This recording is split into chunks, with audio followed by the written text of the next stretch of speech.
평안하십니까 성도 여러분. 오늘은 누가복음 18장 15절부터 30절을 아직도 한 가지 부족한 것 이라는 제목으로 묵상하겠습니다.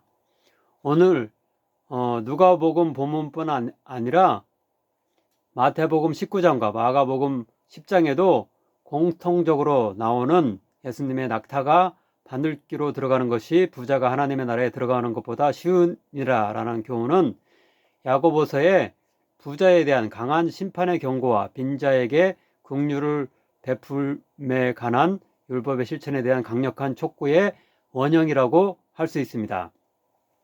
즉 야고보서 2장 10절부터 17절에는 다음과 같이 나와 있는데요.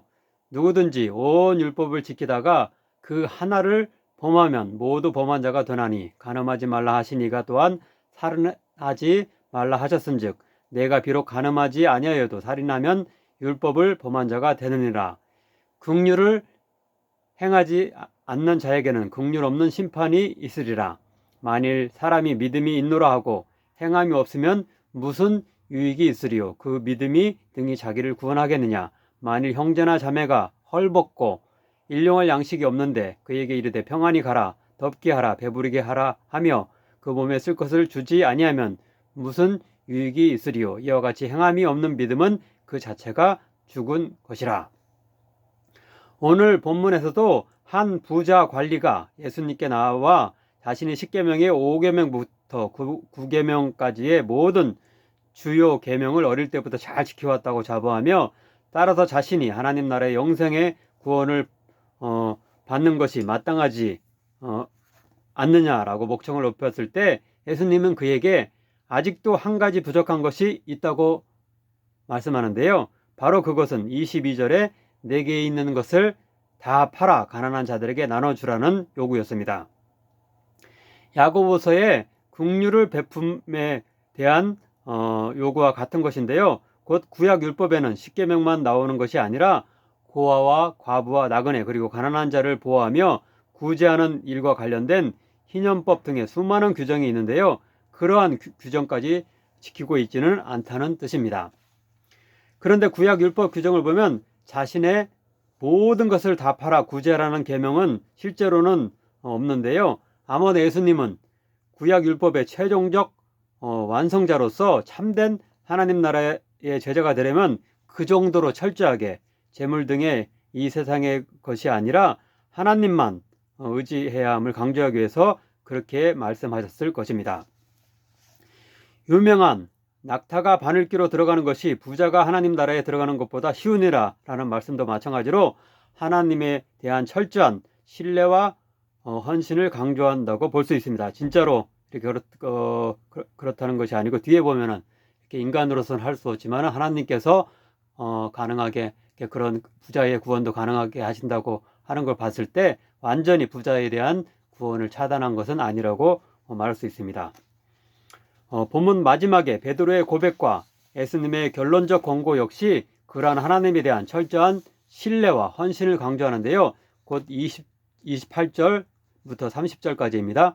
베드로가 여쭤보되 보옵소서 우리가 우리의 것을 다 버리고 주를 따랐나이다. 여기서 이렇게 원문에 보면은 우리의 것을 다 버리고라고 나오는 그런 사본도 있고 그냥 버리고 다라는 말이 없고 그냥 버리고라는 그 사본도 있는데 다른 이렇게 마태복음과 마가복음의 병행 본문들에서는 분명하게 전부 모두라는 말이 나와 있기 때문에 여기서도 모두를 뜻하는 다를 이렇게 여기서 취하여서 이렇게 한글에서 번역한 것으로 보이는데요.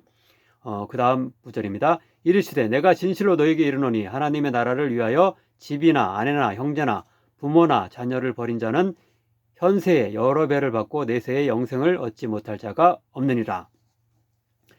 사이비 교주가 이 구절을 악용하여 가정을 파괴하거나 재산을 갈취하는 경우도 있기 때문에 여기서 우리는 이 교주의 왕국을 위한 것인지 아니면 하나님의 나라를 위한 것인지를 분명히 분별해야 할 것입니다. 그러나 진정으로 하나님의 나라를 위한 일이라면 이 세상에서 우리가 가장 귀하게 생각하는 것일지라도 포기할 수 있는 하나님에 대한 절대적 신뢰와 헌신이 있어야 한다는 뜻입니다. 본문 첫 번째 단락에 누구든지 하나님의 나라를 어린아이와 같이 받아들이지 않는 자는 결단코 거기 들어가지 못하리라는 교훈 또한 마찬가지입니다. 어린아이는 자신을 돌보는 부모를 전적으로 신뢰하며 따르는 특성이 있는데요. 우리 역시 그런 어린아이와 같은 순전한 마음으로 하나님을 따를 때 하나님 나라의 참된 백성이 될 수 있다는 말씀입니다. 아무쪼록 부자 관리와 같이 하나님을 전적으로 신뢰하며 그분께 헌신하지 못하고 세상에 대한 미련 가운데 여전히 부족한 한 가지로 인해 참된 신자가 되지 못하는 것이 아니라 모든 것을 버리고 예수님을 따른 제자 베드로와 어린아이의 순전한 마음을 본받아서 현세와 내세 모두의 풍성하고 영원한 삶을 누릴 수 있는 우리 되기를 간절히 축원합니다. 기도하겠습니다. 사랑의 하나님, 부자 관리가 나름대로 신앙생활을 잘해왔다고 자부했지만 자신이 가장 아끼는 재물로 인해 구원받지 못하는 이야기에 대해 듣게 하시니 감사드립니다. 오늘날 한국에서도 대형교회의 부자 교인들이 나름대로 신앙생활을 잘한다고 생각할지 모르지만 실제로는 예수님의 참된 제자가 되지 못한 모습을 보게 됩니다. 자신의 모든 재물까지 가난한 자들에게 내어줄 수 있는 참된 한국교회의 신자들이 늘어나게 하소서. 누가의 또 다른 저작인 사도행전에서 보듯 신자들이 서로 유무상통하여 아무도 부족함이 없는 초대교회의 이상적인 교회 공동체의 모습을 추구하며 닮아가는 한국교회와 신자 되게 하소서. 우리 역시 하나님을 전적으로 신뢰하지 못하고 내어놓지 못하는 세상에 대한 미련이 여전히 한 가지라도 남아있다면 포기하는 온전한 신자 되게 하소서. 예수님의 이름으로 기도하옵나이다. 아멘.